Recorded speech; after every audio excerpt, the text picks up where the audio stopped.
right. Welcome to our next session of the Timaeus. And this evening, we're looking forward to a presentation by J. Edward Britton. And then we're going to shift into question time and the after hours discussion.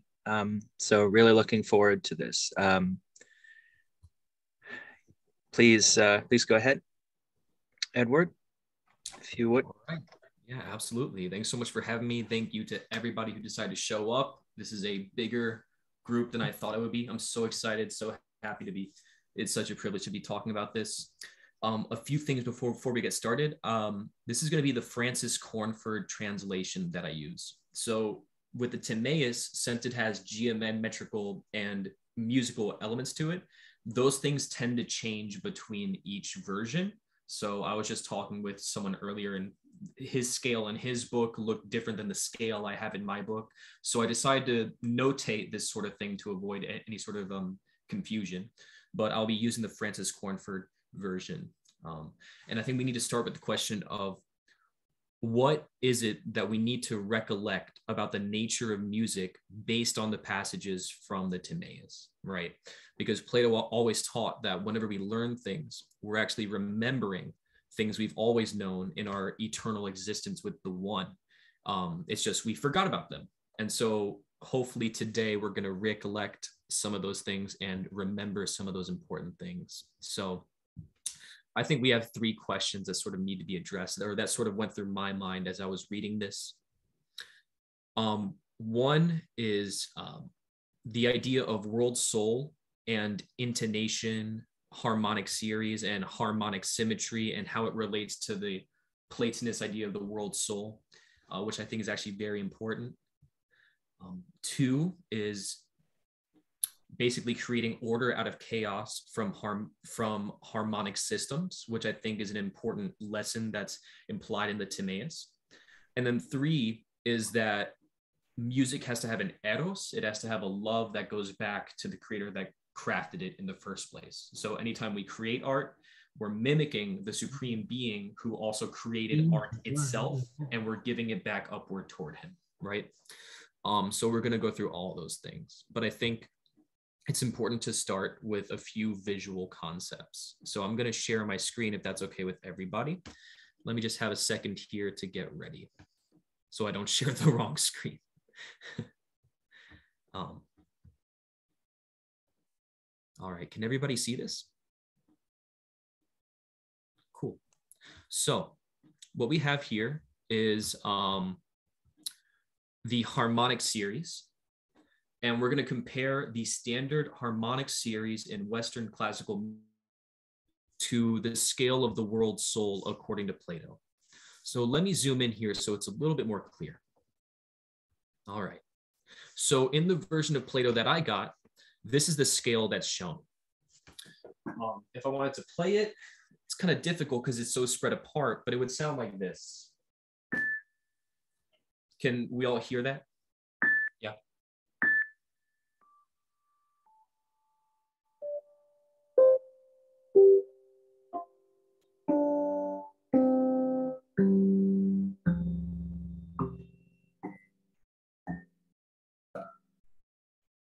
That's the scale of the world soul. It sounds pretty epic, in my opinion, and each version is different. I was just shown one from James, where it's just an A scale. It's just an Aeolian scale.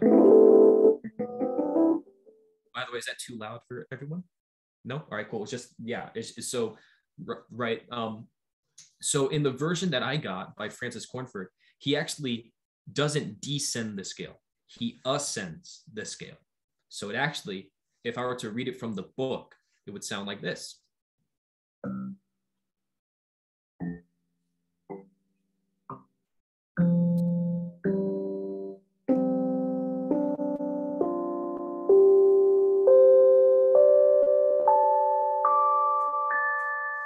That's how it would sound if I were to read it directly from the written text. The reason why I inverted it and made it backwards so that it would descend is because lots of people in various ancient cultures, my citation for this is Professor Warren Sanders from New England Conservatory where I attend school, but he says that the vast majority of people around the world in various cultures, even in the West, often didn't think of scales going from down to up, like the way we do whenever we learn piano or any instrument, right? That's a very new Western concept. Most people play scales up to down. And it's very likely that the ancient soul of Plato would have conceived of this scale as going from up to down, right? I think that's a very important concept that's going to come back later whenever we talk about the philosophical meaning of the world soul. But if we were to take all these half notes, and the half notes are just the notes with the hole in them, right? The empty notes. If we were to take these half notes and put them together, clump them together, we would get something that looks like this. Can everybody see that chord? This humongous chord here is the chord of the world soul in the Francis Cornford translation of Plato's scale of the world soul. It takes all of the most important notes that have to do with the vibrational frequencies and intonation, and it clumps them together. Now, it's not physically possible because no person's fingers can spread that wide apart, but I'll just play it ascending. It's basically what it sounds like when you do all of that at the same time. That's the scale. That's the scale. Or I should say that that's the chord.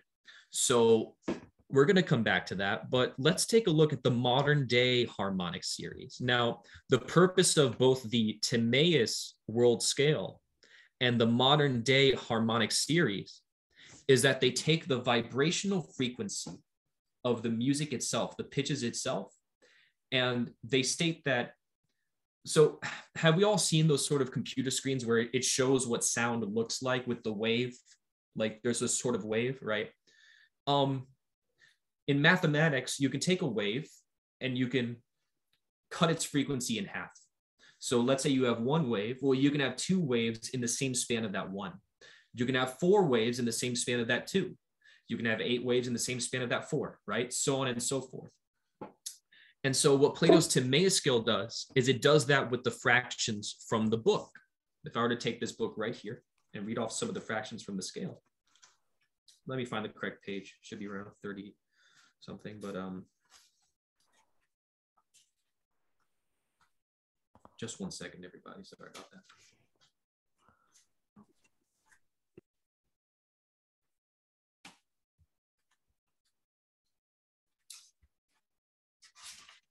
Okay, here we are.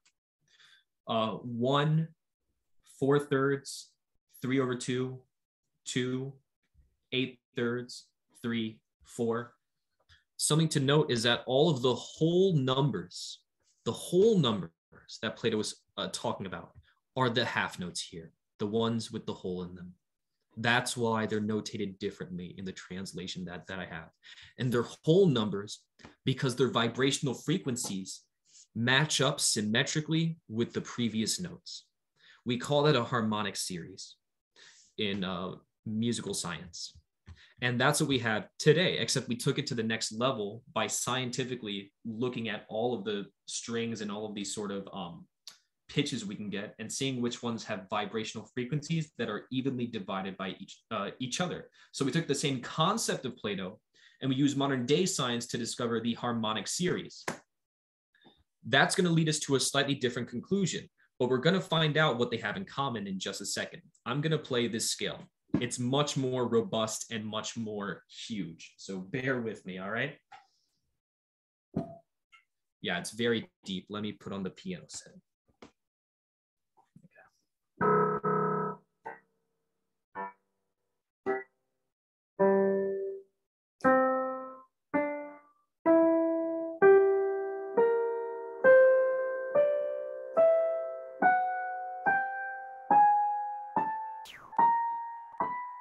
It's all of those notes at the same time. That's the harmonic series, right? Very rich. That's the whole series. It's something a little bit different than what we got earlier, where it was just this very open quintal sort of wall-like sound of the scale that we got earlier, right? Where it was just this, you know, right? And the reason that they sound different is because now we're able to map out the exact frequencies and the exact moments, the exact pitches that cut the intonation in half. What I think is interesting is if you take this, if you were to really simplify that into a chord, it would be this chord, which I think is cool because it's a chord that is sort of a mixture of brightness and darkness. It has a sort of mysterioso feel. It's not sad. It's not happy. I think it's the perfect character of the world soul. It's this enormous, ambiguous thing that you could never fully conceive, as opposed to, or, right? It's a mixture of both. I think that's so brilliant. I think it's so cool that science would point in that direction. But that's the standard harmonic series as we know it in modern day music. That's the scale that you're going to get if you take each pitch, right, and you evenly divide to get the wavelength in a half fraction of each previous tone. That's what you see here whenever you see, right? Yeah. So that's the relationship between the modern day harmonic series and the Timaeus. And we know this, we can confirm this, right, by looking at the pitches. This may look vastly different than this. They look different from each other, no? But they have something in common. All of these notes are contained in this chord, right? All of these. So in a way, Plato was right. Even though they're different chords, the notes of the harmonic series that is in the Timaeus scale in the world soul would later be found in the actual scientifically provable harmonic series of the modern day Western tonal system, right? All of these notes are contained in here. Even the first two bottom notes are the exact same. Just everything building off of that is different, but also the same because, again, this chord is found inside of this giant chord. Yep. I think that's pretty cool. So I think that that is a reflection of sort of Plato once again being ahead of his time because he was a super genius. Just my opinion. In any case, what I want to move on to now is Plato's view of harmony as a means of the world soul sort of giving us a basis to craft, right? Or to craft music in particular. He says, this is 47, D1 through 8. He says, harmony, whose motions are akin to the revolutions of the soul within us, has been given by the muses to him whose commerce with them is guided by intelligence, not for the sake of irrational pleasure, which is now thought to be its utility, but as an ally against the inward discord that has come into the revolution of the soul itself, to bring it into order and consonance with itself. So what I get from this, whenever I read this, is I get a criticism of modern classical music, especially whenever he says, not for the sake of irrational pleasure, which is now thought to be its utility, So there are some composers we're going to get to in a second, which I think properly relate to the lesson that Plato was trying to state here, and then some who go against it, and we can spot the clear differences. But right now, I just want to focus on the fact that harmony, right, is akin to the revolutions of the soul within us and has been given us by the muses, which is Plato's Greekified way of saying God or the supreme being or the divine nature itself, right? As an ally, inward discord, right? So order has to come from chaos, essentially, because that's how it's said throughout the Timaeus that that's how the supreme being created. He took all this chaos and then ordered it into something. And so that's how our music should be reflected as well. We should take this chaos and bring it into order. So we're going to listen to two pieces of music real quick, not the full things because they're quite long. But we're going to listen to, I think it's appropriate that we do Bernstein's Serenade after Plato's Symposium, obviously, but also because it's a beautiful piece that I think reflects what Plato's trying to get out here. So just 1 second. Let me know if you all can hear this. Can we all hear that? It kind of cuts out a lot. It kind of cuts out a lot. Let me rewind a bit and then we can do a full sound check. How is that? I think your Zoom is counting it as background noise, so it's trying to cut it out. So we can hear like it every once in a while. Very quickly, I'm going to fix that on my audio, and then we'll try it again. And if it doesn't work, we'll just move on with the lecture. But if it does work, that will be great. Just 1 second, everybody.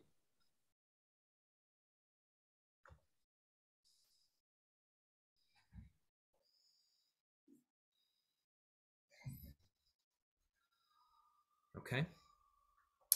That should fix it. Let me try it one more time.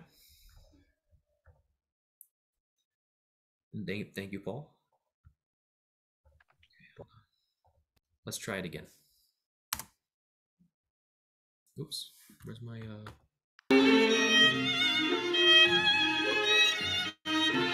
How's the sound quality for us? Great. It's great? Fantastic, yeah. It's good. Awesome. Let's hear it, yeah.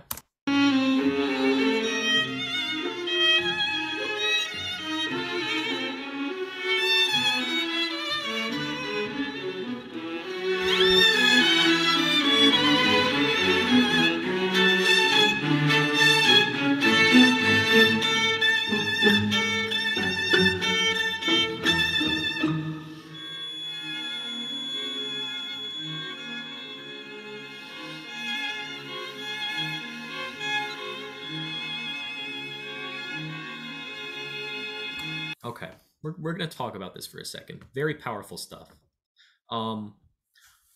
What Bernstein is doing here is he's doing composition 101. His theme is 3 notes. And from these 3 notes, he creates this huge symmetry, this vast variation of different themes and modes and harmonic ideas, and crafts them into something consistent. And then you get to this sort of change in it where it takes that same concept, but it does something new. There was a specially shaped note there that's shaped like a diamond, and that's meant to be the harmonic note. He's using the harmonic series on that string. That's because the string player is able to sort of, through a special technique, play 2 notes at once on that string because of the way that the vibrations in the sound move, right? You can do that, right? So you can technically play 2 pitches at once, right? And so that's what Bernstein is doing. It's really beautiful, right? So that's an example of using the sort of chaos of the world that surrounds us and putting into a syntax that's really beautiful. So that's what I would call good art. And if we look at my, I made a graph about this. Let me pull it up. But if we look at my graph that I'm going to be featuring in a book that I'm writing on this exact subject, come on.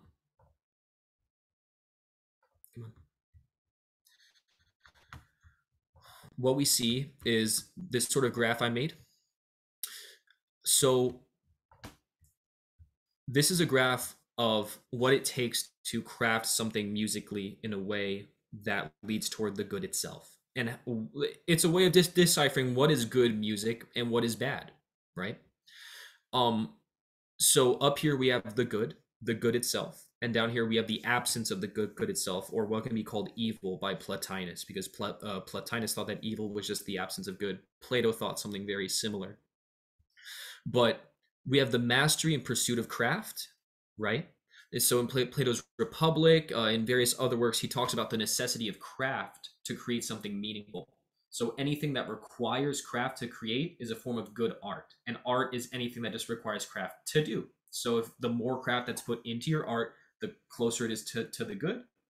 And the less craft that's put into your art, the closer it is to the evil or the absence of good itself, right? So that's what this tells us, the deficiency or avoidance of craft itself.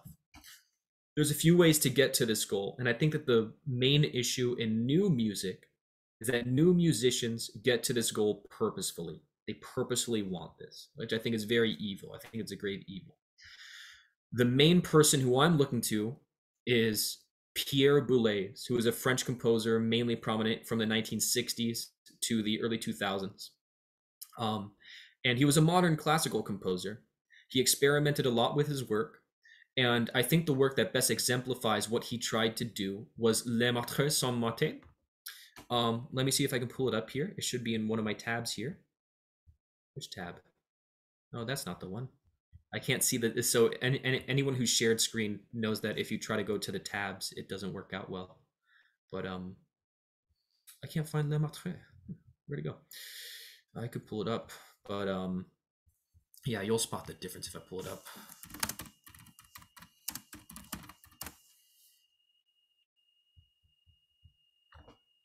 So let's compare what we just heard to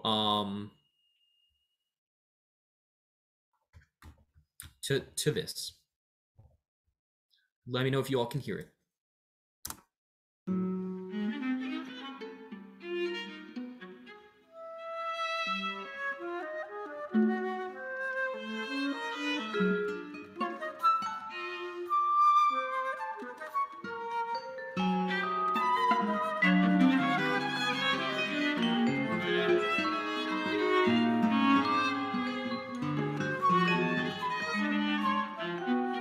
All right. Could we hear that? Unfortunately. Yeah. I agree. So let's talk about that, because there is such a thing as good atonal music. I'm a huge fan of Schoenberg, but that's not Schoenberg that we just heard. That was Pierre Boulez.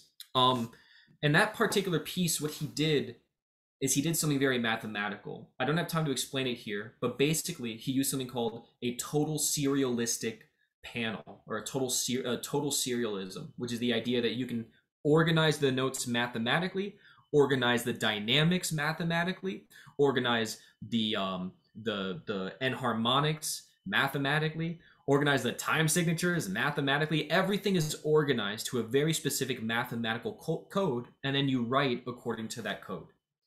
So what it does is it creates chaos out of order, right? What we just heard didn't sound like music anymore. There was too much order, and so it led to chaos. And so that's a manipulation of the tradition of music and the meaning of craft. That's why Pierre Boulez is so bad. That's why he's my least favorite composer, because I blame him for the destruction of modern music. And he actually has a famous saying.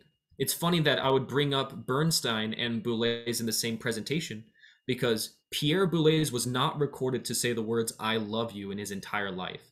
Bernstein said it to people he just met. These are two very different people. Boulez said that the past had to be destroyed at all costs. Those were his exact words. He hated tradition. He hated the past. He hated craft.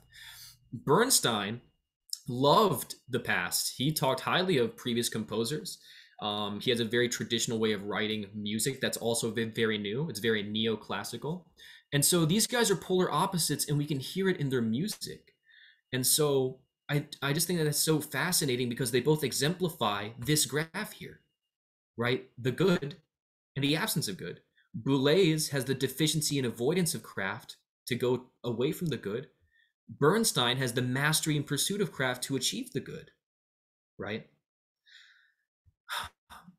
So that's why they both show this primary lesson in the Timaeus, which I think is so, like, this was the exact thing that popped in my head whenever I read this exact verse. Bernstein treats the harmony as a revolution of the soul given to us by the Supreme Being. Boulez does the opposite, and we can hear it in their writings. One last part of the presentation, and then I'll be free for questions. But we have something called the musical eros, or the artistic eros, which I think is very important. Let me zoom out a bit so that we can see this full triangle. So, Plato, Plotinus, Neoplatonists in general especially, talk about the eros, or the act of giving love upward, back to the source of all being. I think it's interesting that they use the word eros. How many of us grew up reading the Bible, just like knowing the general, right? The word agape is supposed to mean the type of love he's talking about, right? We know, like Peter, I agape you, for example, which is like the deepest kind of love. It's very interesting though. To Plotinus, the eros is the deepest type of love. It's this romantic, infatuated, obsessed love with the good itself, and with the forms, and with the world of ideas that we have to have. We have to think of the good itself the way we would our wives or our spouse, right? And so that's really interesting to me. But to him, so I took his idea of the love triangle, not to be confused with other kinds of love triangles, but this triangle, right, puts the good at the top, and then normally it shows two human beings who are in love with each other, who want to get married, who become closer to each other by coming closer with the good itself or with God, right? But here I replaced the human being with music, right? So both of them are derived from the good itself, the source of supreme being. And then the person, as they get closer to the musical craft, also has to get closer to the good. It's a two-way street. You can't have one without the other, right? So if you're drawn to one, you get the other, right? And so they inevitably become a part of each other. And so I think that that's the ultimate goal of what is to be taught musically from the Timaeus. He gives a brief lesson of the world soul as this gift. And we see this by the shape of the sort of scale that, we are given, right? This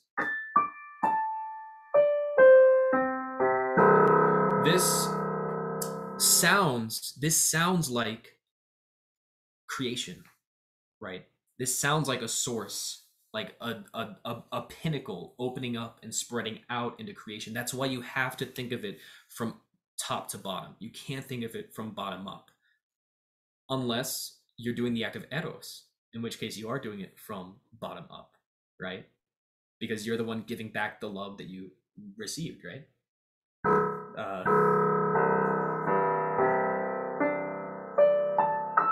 Right? It's going back upward from whence it came. Yeah. And so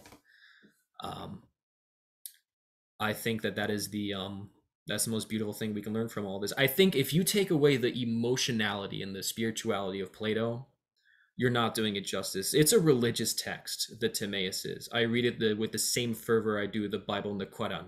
I do. Because of stuff like this. It teaches us about the nature of eros and about the nature of loving upward and like being obsessed with creation itself, right? So that's my main takeaway from all this, and I'm open for questions now.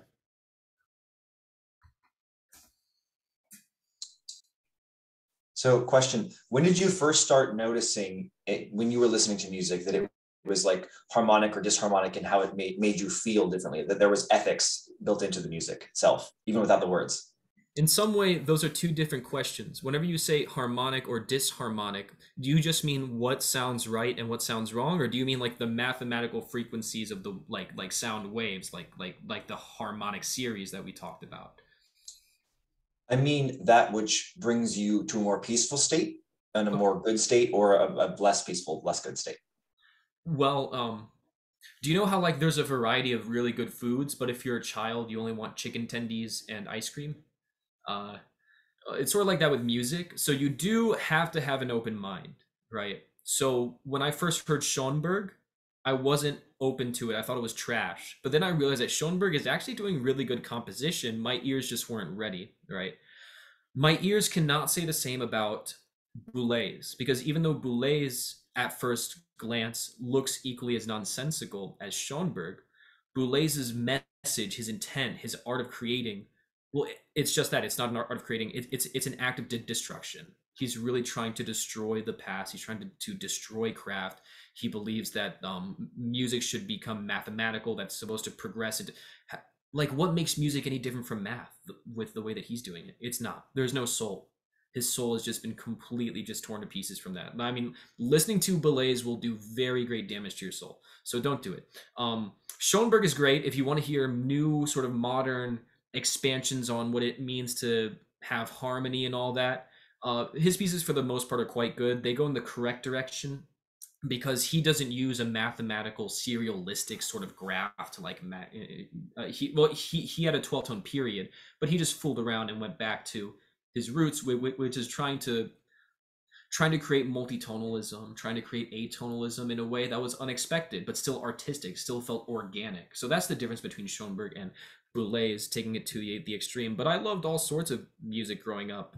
I always felt like I had a good ear, and I feel like music is the ultimate combination between the creative, the intellectual, and the spiritual. It really combines all three of those things, and very few other crafts. Maybe cartography does that as well. I love cartography too, but that's the only other thing that comes to my mind, you know. Does that answer your question? Yes, thank you. Thank you. I had a question sort of as a follow-up, and you have to bear with me and forgive me. I'm musically uninitiated. Now, you had mentioned that Boulez, that he tried to use some sort of, you said it was mathematical? Yeah. Now, yeah. How am I to understand that? As my very primitive understanding of music is that there are certain patterns and that they reflect, I don't know, sequences. I mean, in what sense is proper music beautiful, like anagogical music? In what sense is that not mathematical? Or is it, in what sense is mathematical bad the way that you're ascribing it to Boulez? This is an awesome question, because if I was new to music, like I would say the same thing. It's like, wait, isn't music about patterns, symmetry, understanding pitch, harmony? Like, how's that math different from the math that Boulez is doing? What Boulez is doing is something called, it's very advanced. I will make it as clear as I can, but all you need to do is be familiar with the basic concept. He's doing something called the 12-tone serialistic series, or total serialism. Serialism is a fancy way of saying that you can take all the 12 notes that exist in Western harmony, right? Sorry.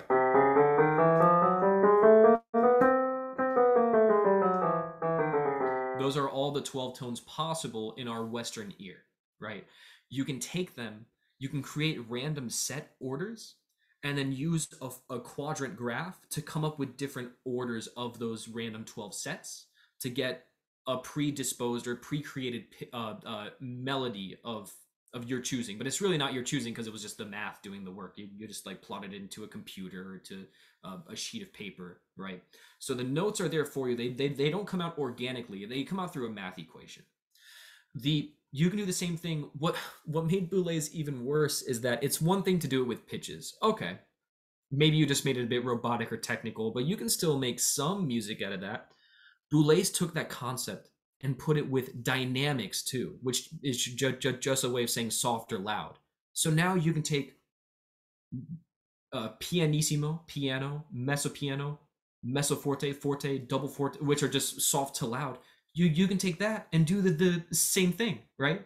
Now we have like a combination of, all right, like this note's gonna be quiet, this note's gonna be loud, right? It's through a series of like math equations. And he does this with accents, whether or not the note is gonna be short or long. He does this with time signatures too. Everything, the sheet of paper or the computer created the art. Like where's your soul? It's gone. Wait, so he had did he divide, he kind of plugged in his elements into an equation and simply almost mechanically derived them? Is that Yeah. You use the word derived. Maybe contrived is better according to his ethics. Would you agree with that? Yeah. It is contrived. Technically, all of music is contrived to some extent because we have rules, but Boulez didn't purposefully like follow pre-existing rules in the form of tradition. He created his own rules and then like created this extremely constrained form of music that he thought was an act of progressiveness, or an act of moving forward as a progressive society. And it's not just that, but his views on music in general, the fact that he thought that this was the only valid way to make music because we couldn't stick with the traditional way, and like it had to be done away with. Like the Mozart, the Miles Davis jazz stuff, the Beatles, it all had to go away. That's old school. We're done with that. Now it's time for 12-tone serialism and math music. That's just destructive, dude. That's just really destructive. There's no space for that in artistry. If he wanted to just treat his music like an exercise or an experiment, that's totally cool. But to call it greater art than Bach, that's really just terrible stuff. So that's sorry, I know I'm getting quite personal, but that's my thesis against Boulez. Does that answer your question, Ratib? Yeah. No, like I said, I had a cousin. I was living out in Berkeley for a while, and she was in the student orchestra, and I found it was very hard for me to listen to anything that was over 3 minutes as a song, because I've just been so accustomed to it. And it took a while. I mean, I'm purely somebody who tried to appreciate it. And I found that actually took work on my part.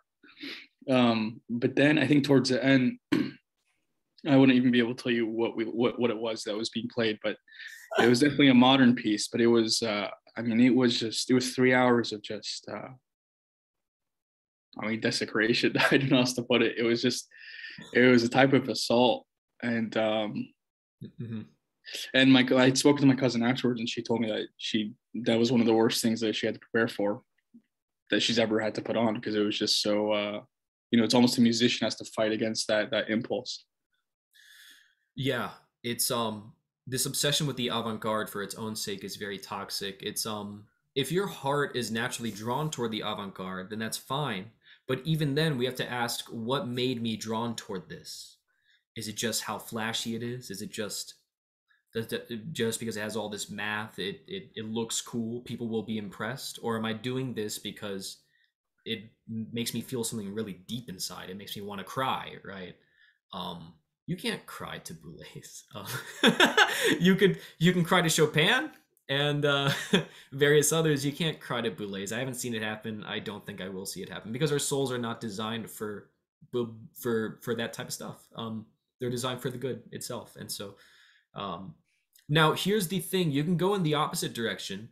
I've seen some people, I'm not sure if they're Platonists or not, but I've seen some very conservative musicians go in the opposite direction, where they think anything past Mozart was just evil and terrible, and that anything post 1800 was just a complete it is possible to go in the other direction. So also be cautious of that. Use your conscience, use your soul, like, to just find out, hey, what feels cool and innovative and new, and what feels destructive and mathematical and computer like, and you'll be able to tell. You have intuition, right?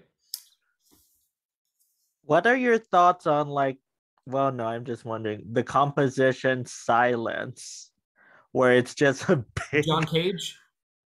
I think so. Basically, they're just silent. This is a very complicated question, because John Cage was a very complicated man. How many of us know who John Cage was? No? Yeah, Mikhail knows. Paul obviously knows. Yeah, Paul, did you ever take a class on John Cage at the conservatory? I took a class where he was discussed, but it wasn't just about him. Right. We're doing like a whole class on him. Oh, are you? Cool. Yeah. And so John Cage was a composer. He was a 20th century composer. He lived to be very old. I think maybe 100. So something close to 100. He was stupendously old, and he had a long legacy of very diverse pieces. But he has two very famous pieces, both of which are silent. One is called Silence, and the other one is called 433. Right. So both of these are silent. John Cage's idea, his philosophical idea behind this, was really incredible. They're silent because there's no such thing as true silence, right? Anytime we're in a room with earphones on, not talking or not hearing anything, we still hear what? Our heartbeat, right? We still hear our blood move through our bodies. We still hear our breath, right? Nothing is truly silent, ever. So I think what John Cage does is he puts philosophy into notation in a very unique way. Is it the best music in the world? Probably not, no. But is it music? Is it craft? Yes. Because craft has to have an idea that comes from the capital I idea, the idea of the good itself, right? So he was inspired by something. He didn't make himself contrived or create something just to sort of spit at tradition, right? He was inspired. Then he created something out of that inspiration. So it's definitely art. It's definitely music. Is it great music? I'm not sure.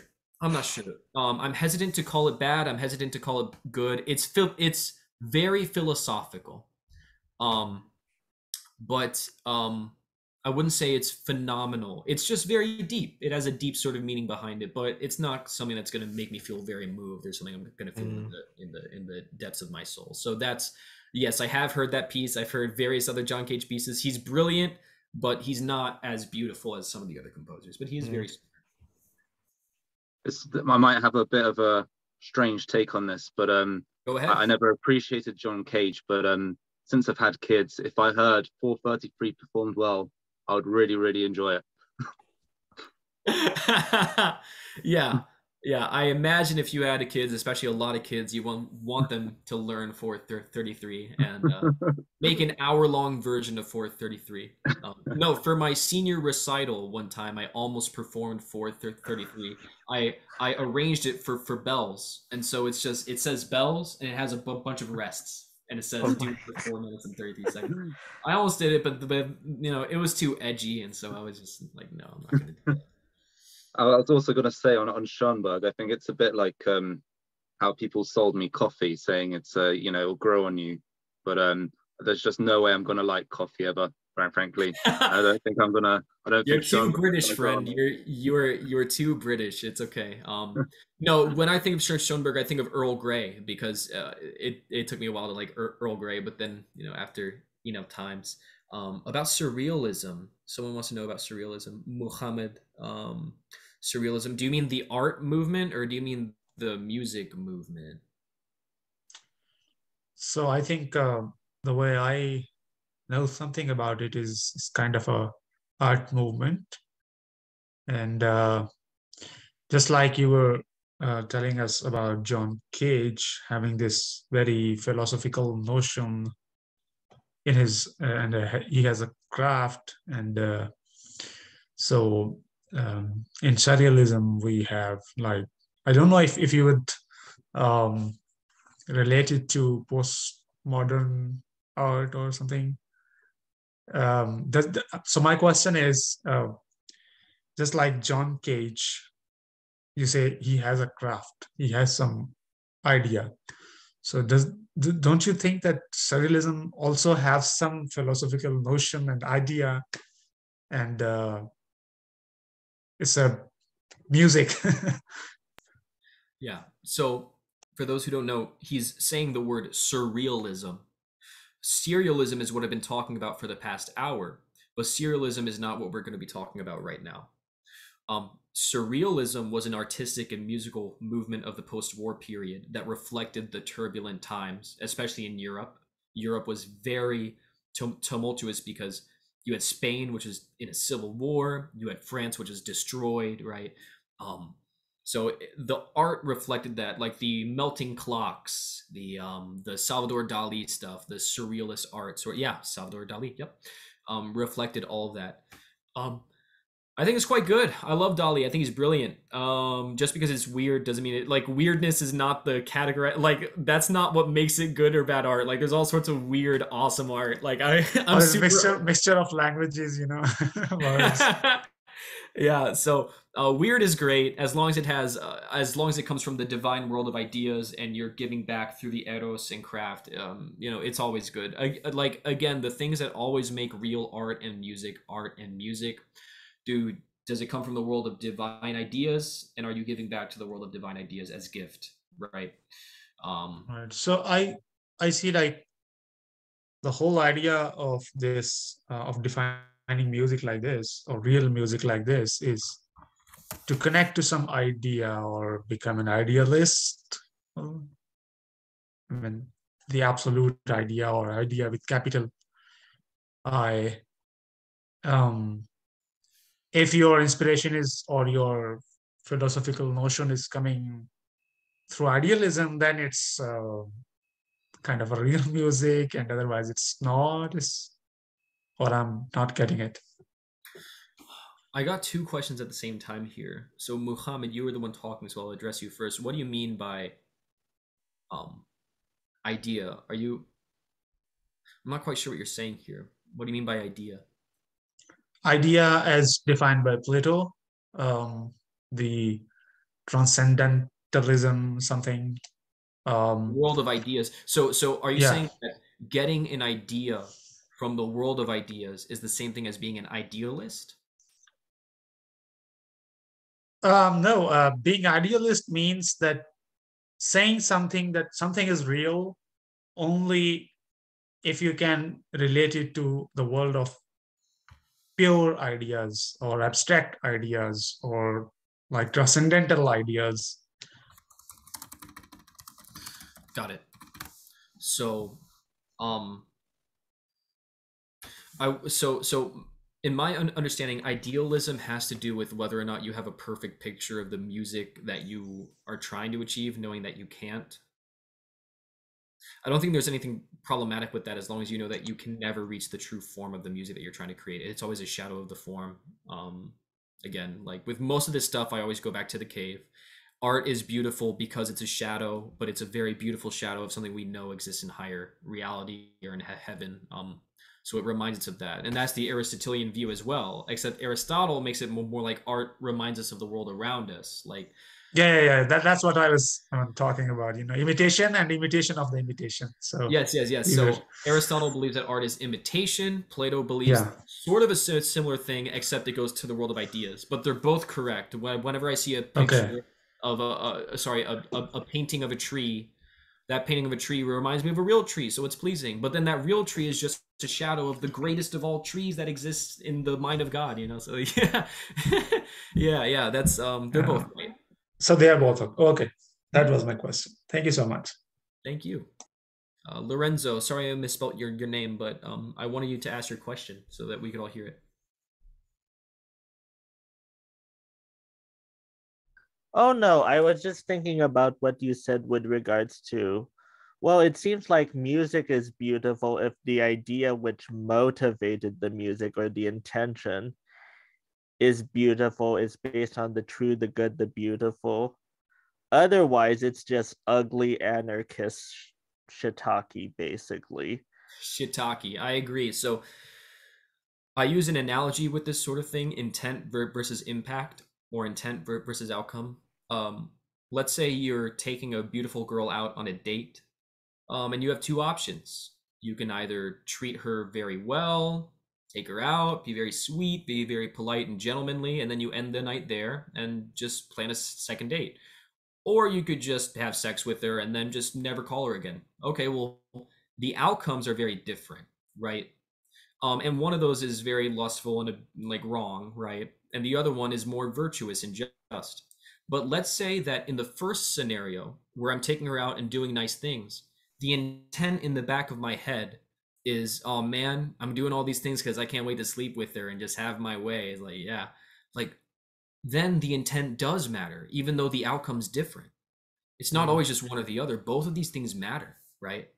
So if I have, it's very possible that I get an idea from the divine being, right, or from divinity itself, but I can abuse that idea with bad intent, or I can properly create good in and out. I can properly manifest that idea, but maybe my intents are selfish. Like maybe I write the next great symphony and it's beautiful and it points toward the good, but like my intent is to only get famous off of it, or only to say that every musician should be like me. Like, so the outcome of the malintent is sometimes different from the outcome of the music or the idea.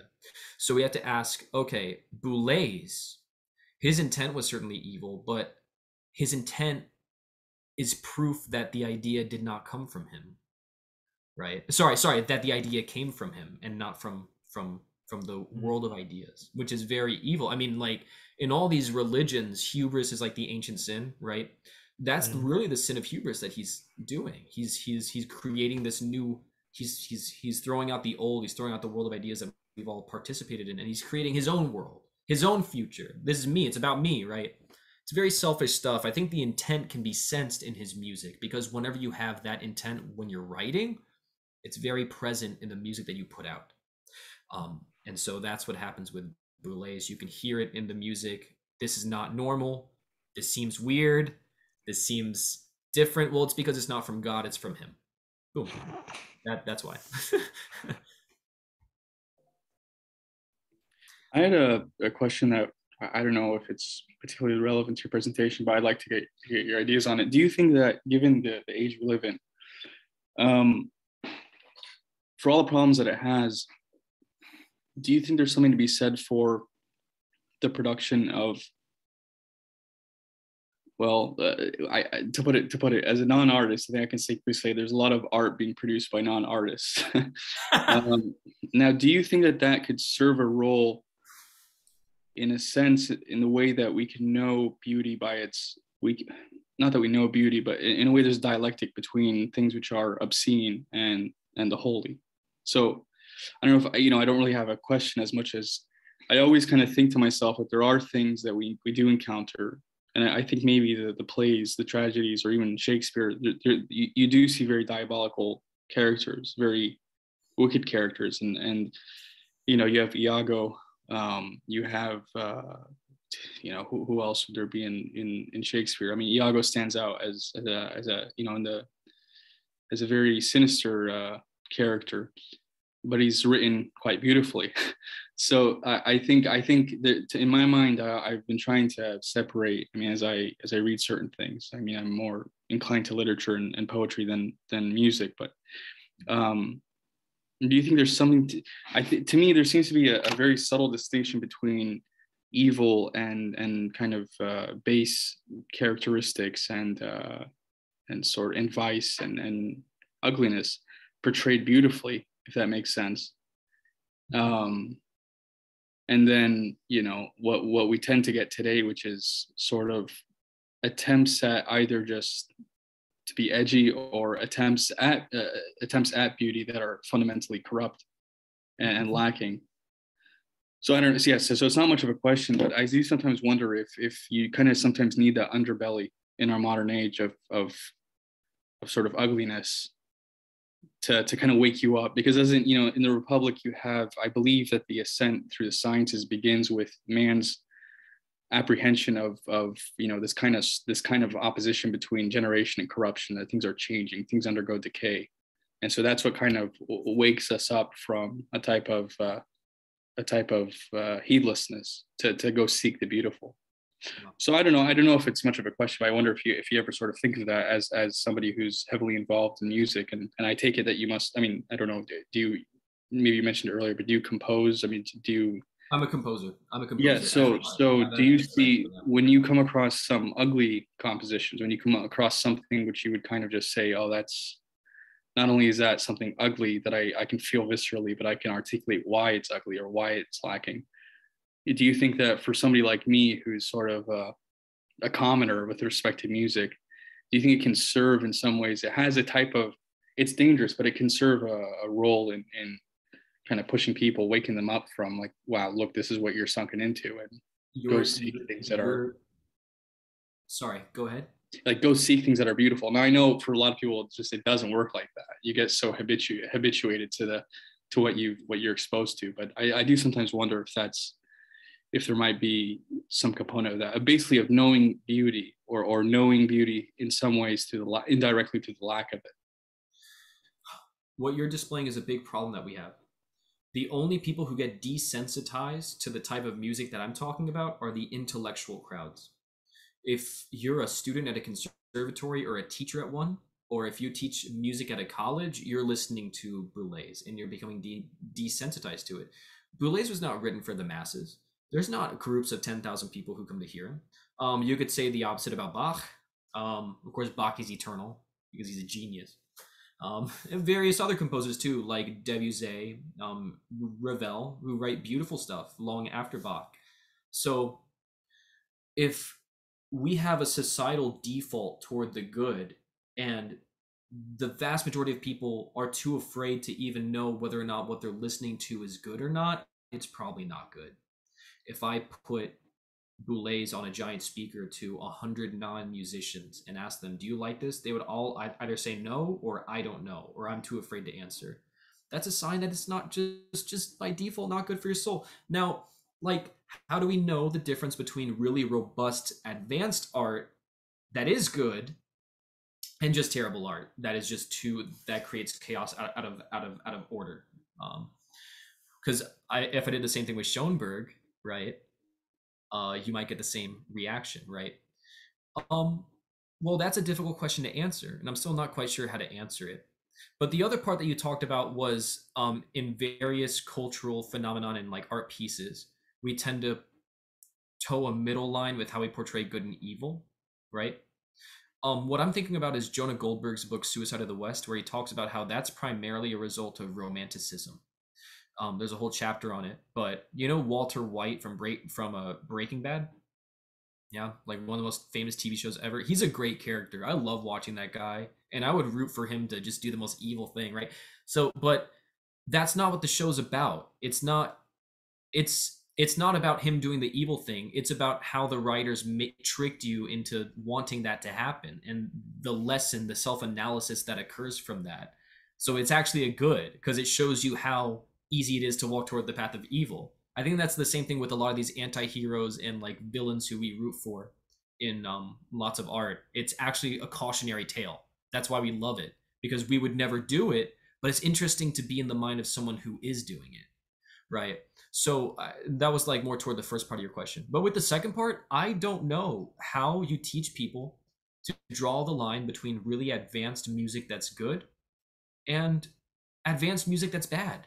Like that's a really difficult line to cross. I think the best way to do it is you got to learn music if you want to know what the bad stuff is, because bad music is music that destroys and music that creates chaos out of order. And the only way to some extent know that is, I mean, there's a reason why in the Republic, everybody was trained in music, right? This is something that you kind of have to learn, right? To some extent, but for the most part, our defaults can tell, like, we can draw a pretty straight line as to what's bad and what's good. Muhammad, you have a question? Yeah, so I just want to build on this chaos out of order thing, because you said in your presentation that you showed us two different scales, world soul scale and modern harmonic series scale. And you said that modern harmonic series is built on this scientific study of, it can be said as an extension of the scale of the world soul. So can you a little bit explain what's so scientific about that, and how scientifically chaos can come out of order? Because order can come out of chaos. I can make an approximation that too much order brings chaos. That's something that I want to understand.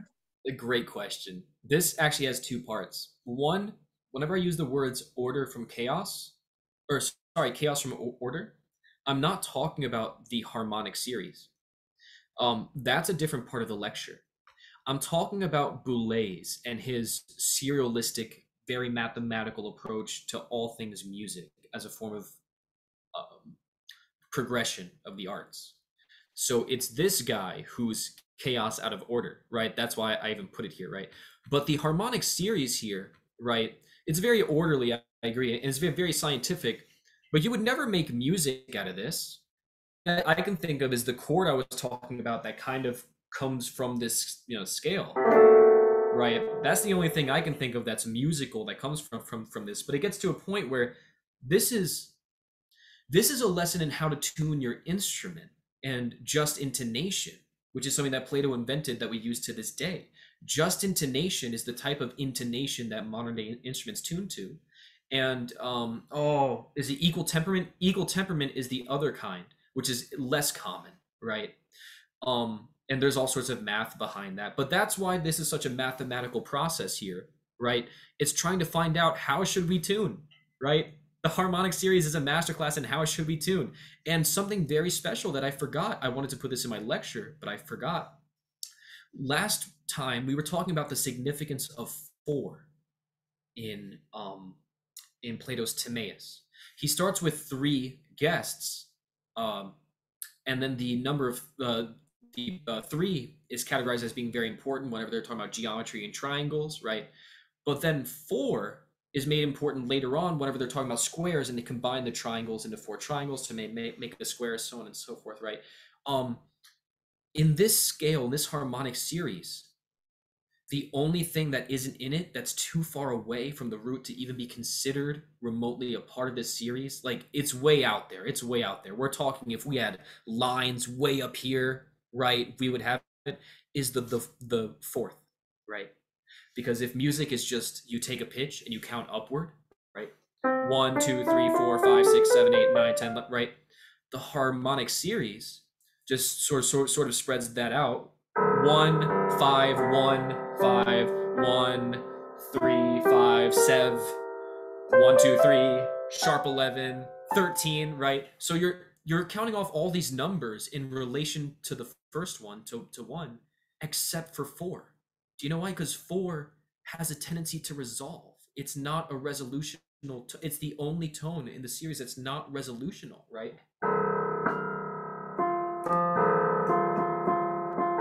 That sounds off. You want it to go here.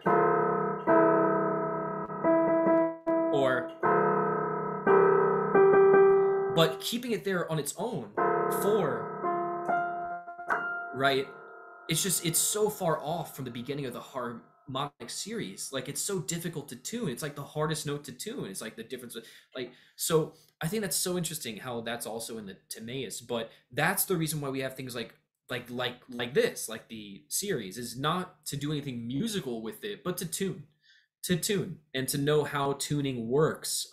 Sometimes if you're experimental, you can do musical and artistic things with it. Like in the Bernstein that I showed you, he has a note that's very specially notated so that you can get that kind of sound. Maybe it's still up there.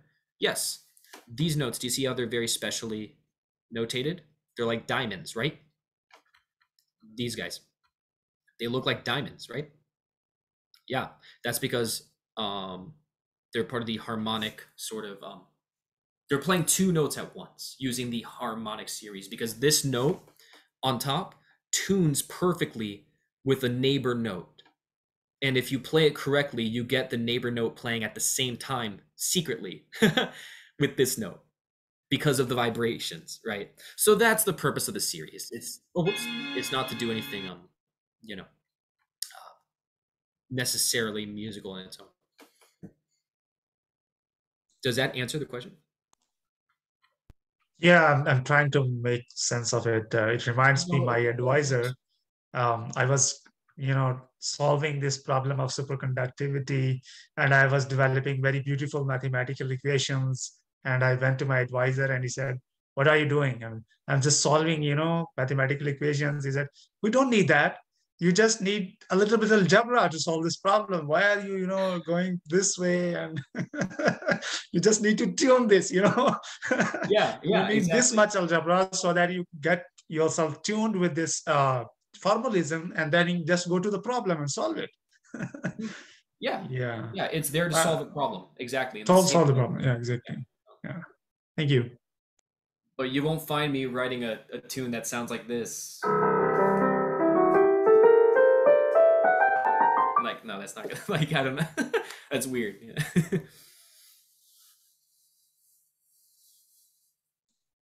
I have another question. So, in your opinion, what do you think is the most ideal or perfectly good music? Oh, this is what my book is about. Socrates gets asked this question by 2 students who approach him. And he gives this long, huge thing, right? And it turns into a whole book. But that's not for me to say, because my mind and my soul is not perfect, so I cannot make a perfect judgment. But I can tell you some of my favorites. I can tell you the one that almost always brings me to tears is Lawrence Rosenthal's soundtrack from The Miracle Worker, 1962. I was privileged enough to talk with him over the phone. He may still be alive. He's very old. This was about 2 years ago, and we've been talking about him giving me his personal scores from back then so that I can keep them and archive them. But I haven't called him in a while, so hopefully I have to do that before he passes away. But Lawrence is a genius. He has a very Platonic way of thinking about music that's very romantic and very symmetrical. He was schooled in the French school in the 20th century by Nadia Boulanger. He's a great composer. And the movie is about Helen Keller, who was born blind and deaf, and she learns about the external world around her through hand signs, through hand language, right? This soundtrack, it's powerful. While he was writing it, he said he had to leave the room because he couldn't, every time he would put his pencil to the paper, he would start crying. So he had to leave every time, and he couldn't, it just tore him to shreds. It just tore him to shreds. And it's so beautiful because the movie starts with this eerie, this sort of eerie, like, what is that? Is that consonance? Is that dissonance? I don't really know. It just sounds off. And he writes the word isolated on the score because she feels isolated from the world around her. Everything feels alien. She's scared of everything because she can't see or hear, right? Then at the end of the film, it becomes major, right? Sorry, yeah, right, right. It's so ingenious and so beautiful, and the perfect combination of dissonance, brilliance, math, symmetry, form, character, art, humility. It's one of the most perfect pieces of music I've ever heard in my life. It's just so beautiful. It tears me to shreds every time I hear it, especially whenever I watch the movie. And like he times the soundtrack with the words, she knows, whatever. They're ringing the bell and they're trying to let the parents know that she knows how to, like, what the outside world is and she can talk. It's so beautiful. It's like, this is what the good is trying to give us. Like, and we're not letting it. We're so arrogant. We just want to come up with all these sorts of math equations. Like we're seeing, this is so beautiful. This is such a gift. Why don't we write music like this every single day? Why don't we listen to stuff like this every single day and just cry like every day? Like, that'd be awesome. That'd be an awesome way to live. And that's certainly how people who are associated with Plato live, who are like Platonists, because that's how we know that we're supposed to see the world like that. But the film is called The Miracle Worker. There's 3 different versions of this film. Watch the one from 1962. 1962. I actually have the CD, but unfortunately, none. The tracks aren't downloaded on my computer, unfortunately. But oh geez, that dude is such a genius. I don't know what happened with compositions like that, but yeah, that's one of my favorite pieces of music of all time. One other suggestion. Ooh, what's it called? I forgot the guy's name. Well, check out a composer named Vincent Persichetti. Persichetti is going to be spelled like Persichi.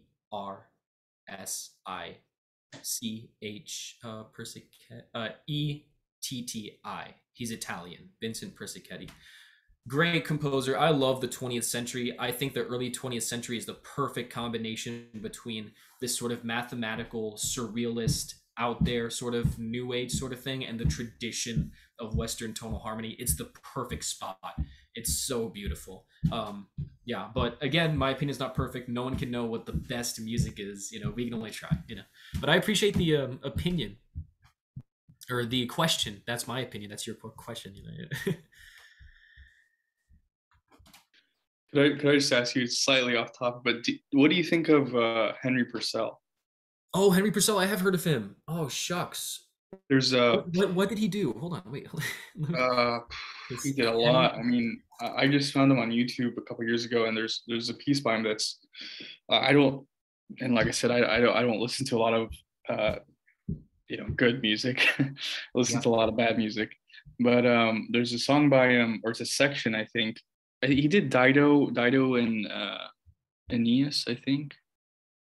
Okay, I haven't had the privilege of listening much to him, but he seems like a Baroque composer. Like he's Baroque. Yeah. He's English. There's I'll put YouTube link in the chat. But this piece, it's called "What Power Art Thou." I don't know. I'd like, if you ever have time to listen to it, I'd like to just hear what you think of it, get your opinion. But absolutely, look. The way we're in a dialectic, this is our chance to do what Plato would have done. I think at the end of a dialectic, he would have had us suggest music to each other and just like really immerse ourselves emotionally and spiritually in what is being brought forth to us. I think I want to end the lecture with this. I have a clip of The Miracle Worker up, one of the scenes. I want to play the scene with the soundtrack. And I want you guys to just understand the world that's sort of existing on the screen and like why the music perfectly encapsulates what's happening on screen. But I appreciate the link. That's perfect. So we're going to end with this scene. And I really appreciate you all's time. Oh, whoops. Hold on. I forgot to share screen. Let me go ahead and share my screen and let me know if you can hear it, okay? CROS. Can we hear? Yeah. So,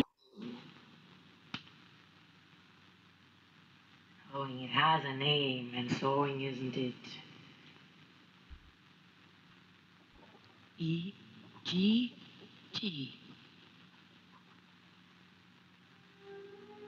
Egg. It has a name. The name stands for the thing. Oh, it's so simple. Simple as birth to explain. Helen. Helen, the chick has to come out of its shell sometime.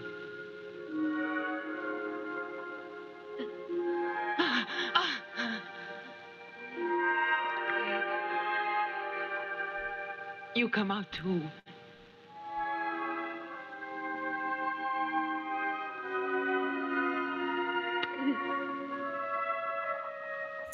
Just incredible stuff, man. So I really appreciate all y'all's time and your questions. Brian, however we want to finish this up or end the recording, I'm definitely staying in extra time to talk with y'all afterwards. But just for the actual, Yeah, thank you so much for presenting. And for those who are viewing the recording, I hope you enjoyed that and that you're able to join us in person next time. So I'll just end this recording and then we'll shift into the after hours discussion.